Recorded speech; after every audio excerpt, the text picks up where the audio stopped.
An Alien in Sherwood Forest by Janson Davies. Chapter 1.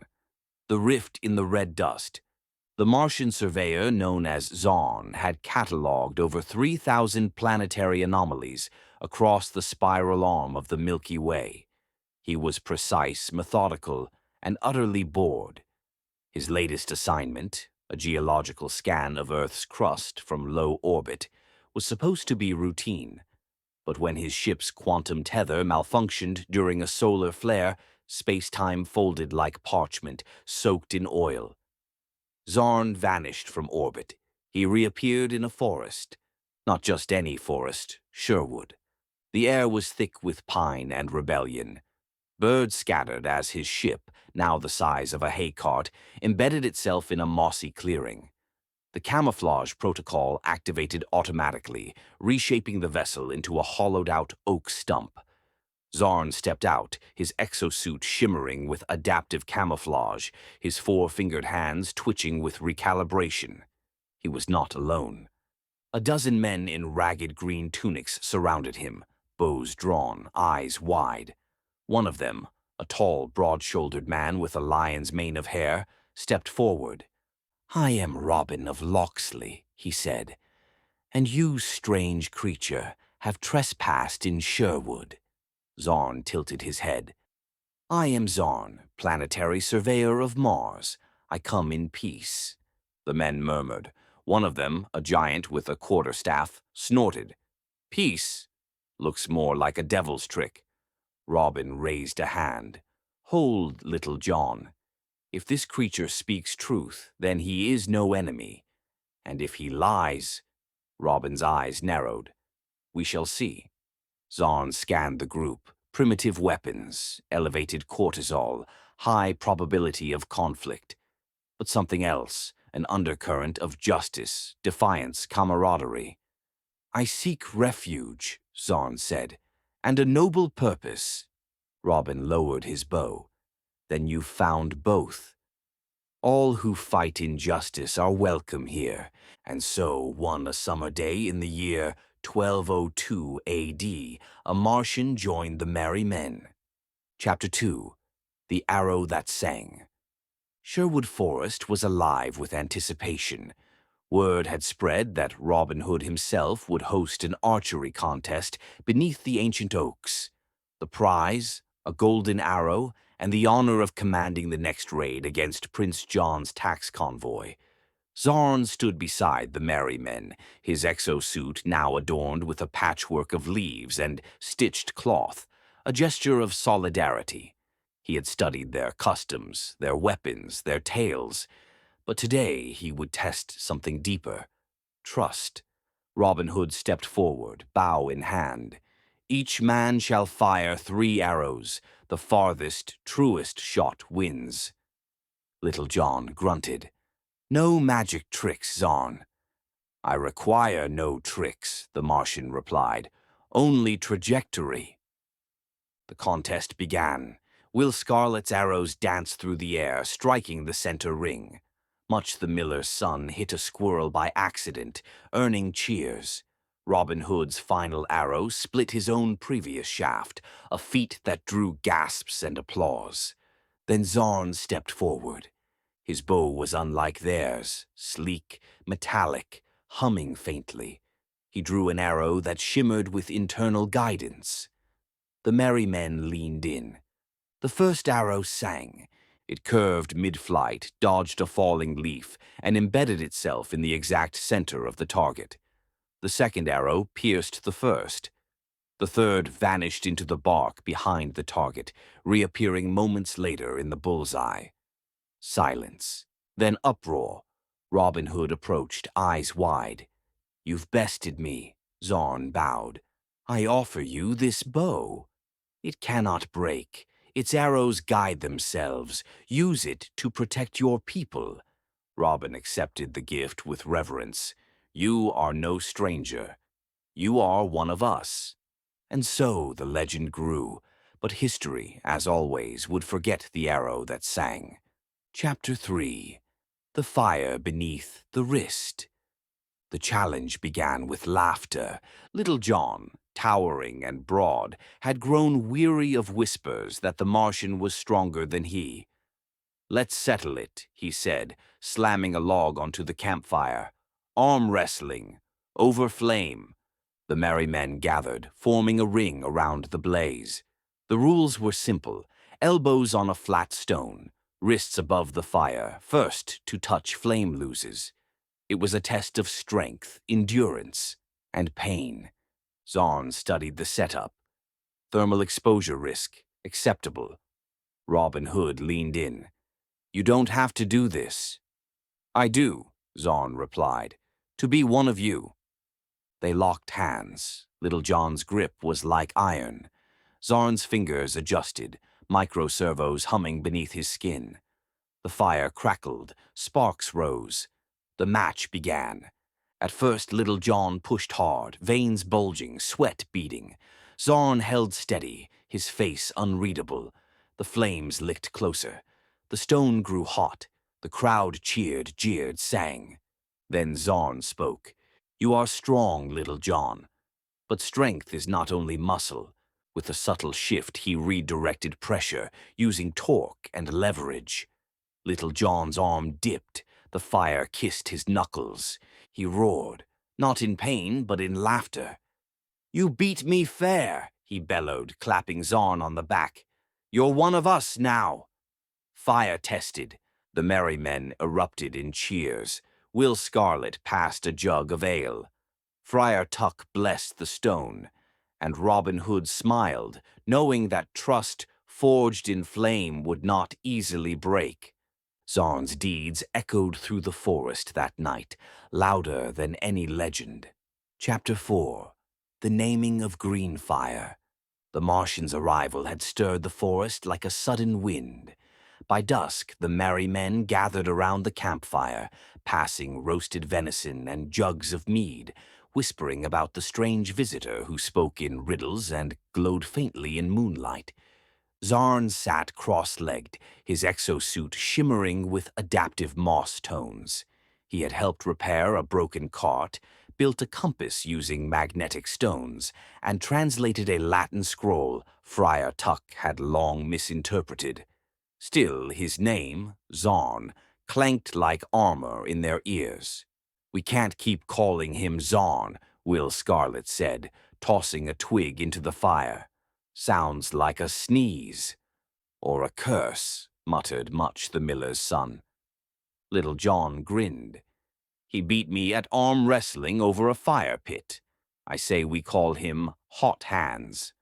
"No," said Friar Tuck, stroking his beard. "He's more than heat and strength. He's wisdom cloaked in mystery."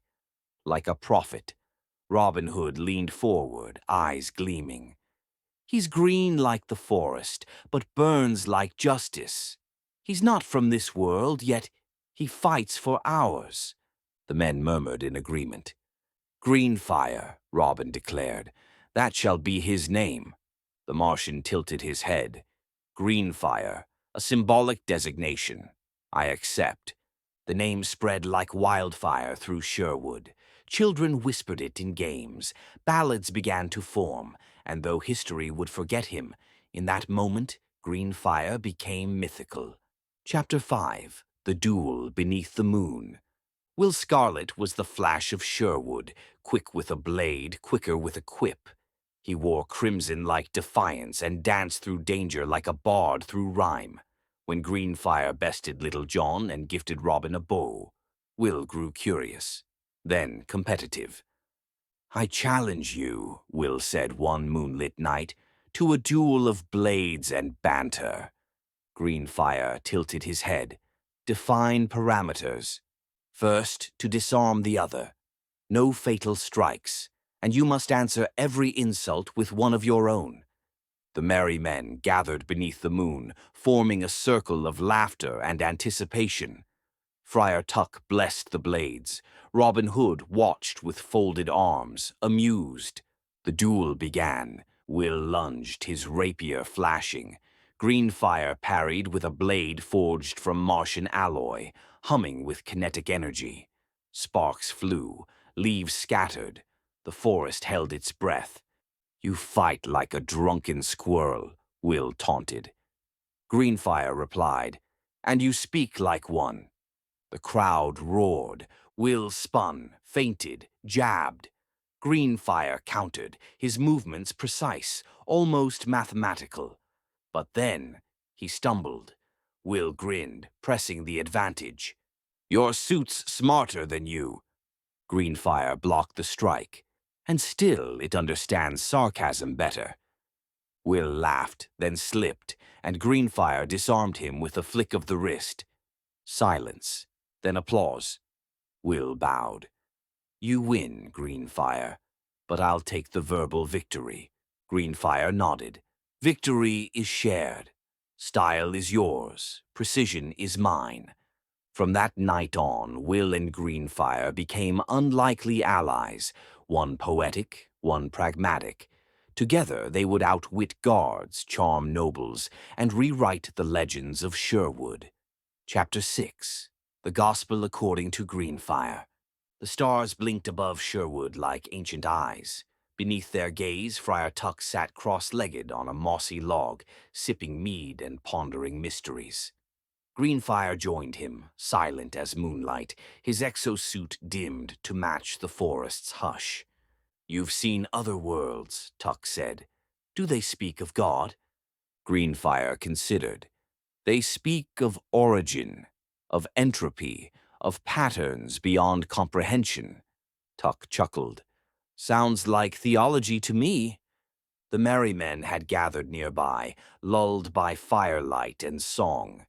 But here, in this quiet corner, a different kind of duel began, one of belief, logic, and wonder.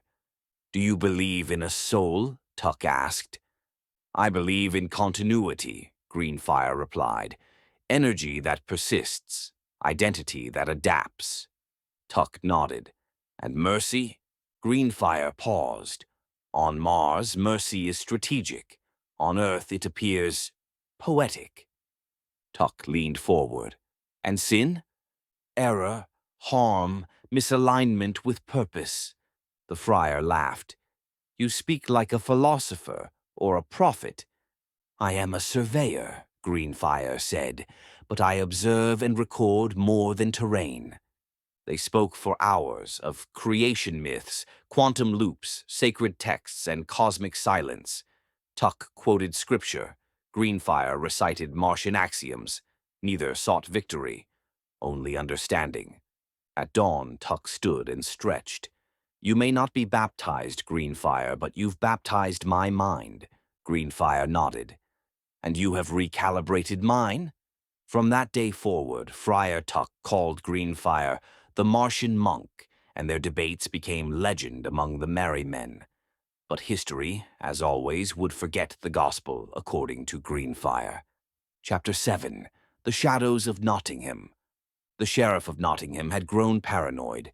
Rumors of a glowing warrior in Sherwood, one who bent arrows mid-flight and wrestled giants over fire, had reached his ears.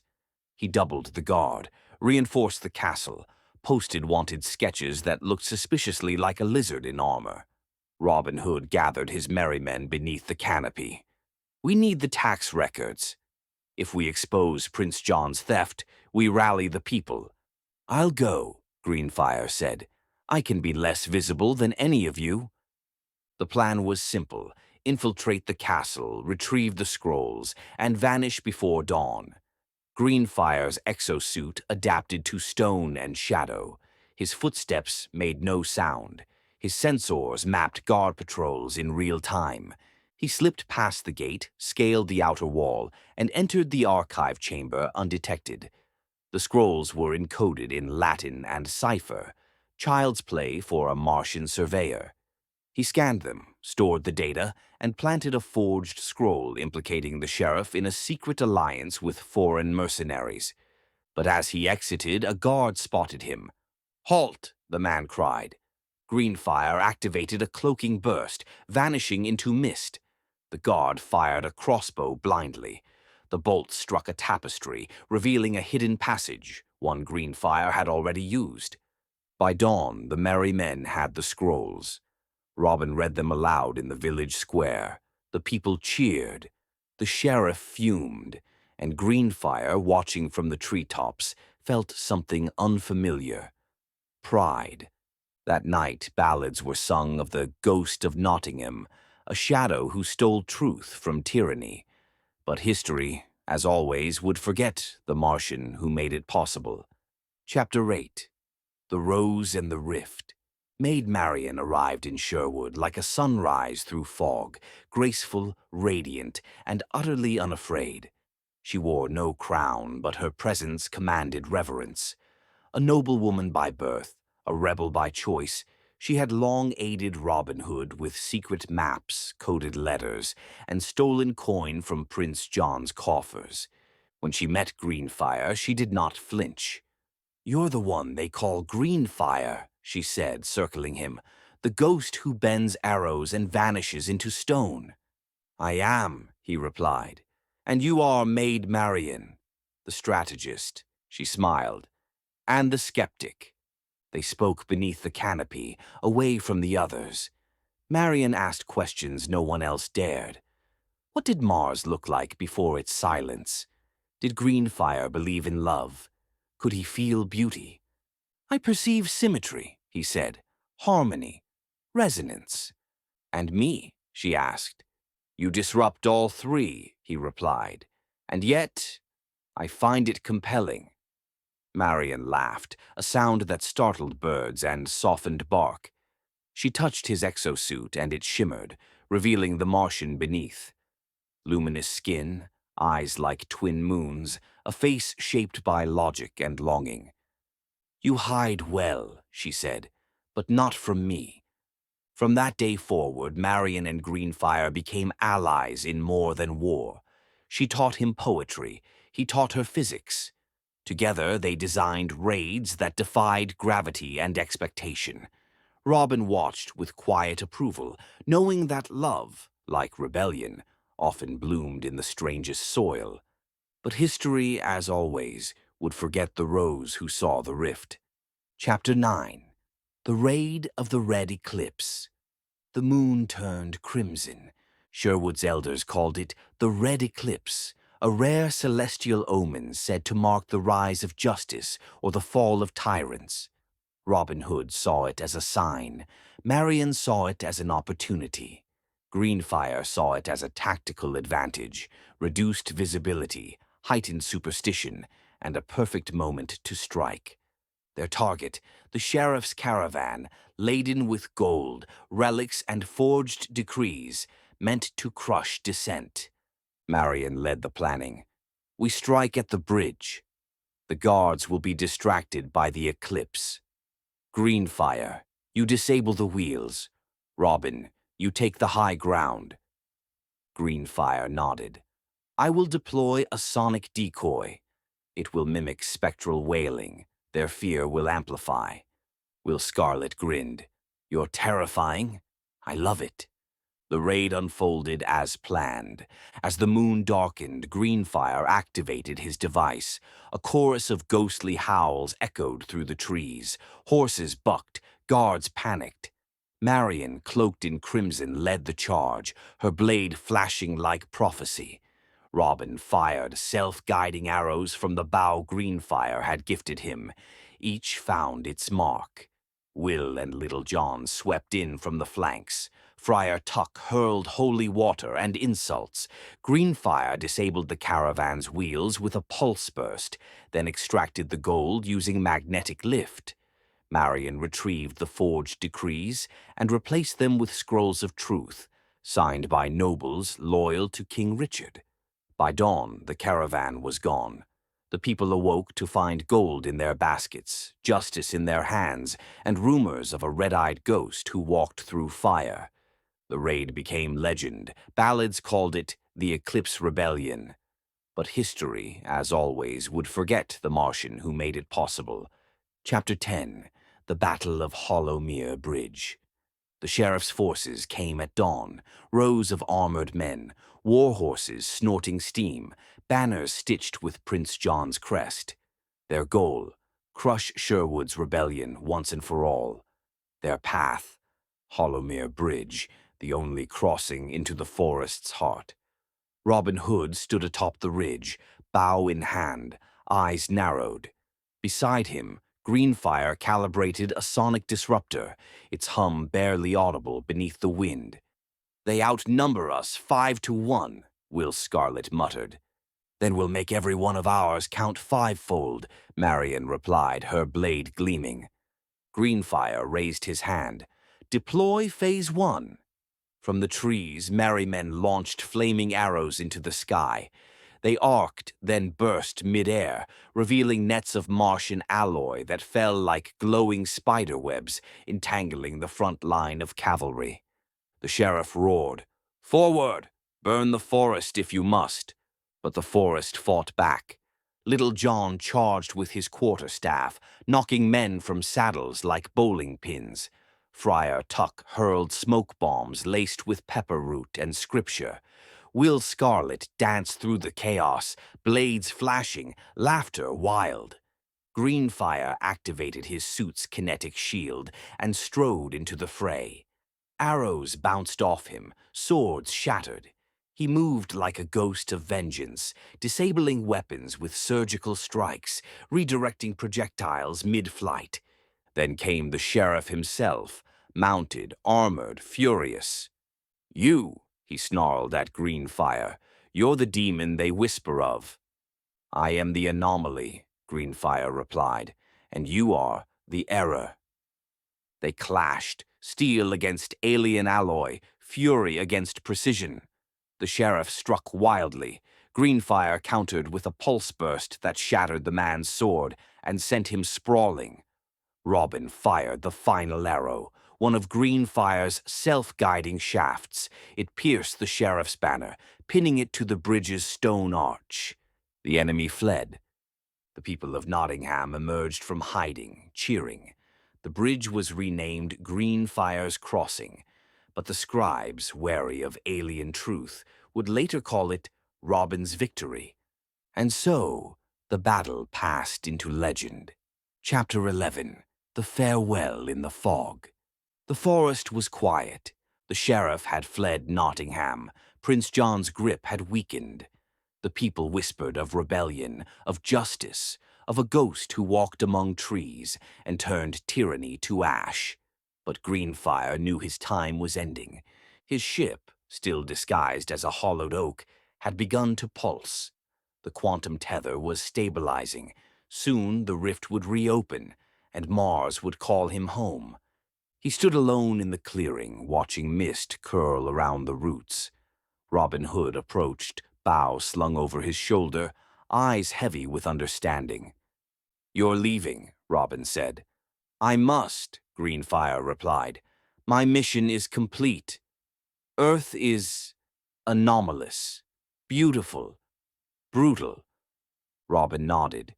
"You changed us. Not just the fight, the way we think, the way we hope." Marian arrived, her cloak trailing dew. She said nothing, only placed a hand on Greenfire's chest plate. It shimmered, then dimmed. "I will remember you," she whispered. Greenfire looked at them both. "History will not." Robin smiled. "Then we'll make you a legend." The merry men gathered for a final feast. They sang songs of the Red Eclipse, the arrow that sang, the duel beneath the moon. Greenfire sat among them, silent, luminous, content. At dawn, the ship opened. Greenfire stepped inside. The oak shimmered, folded, and vanished. The forest held its breath.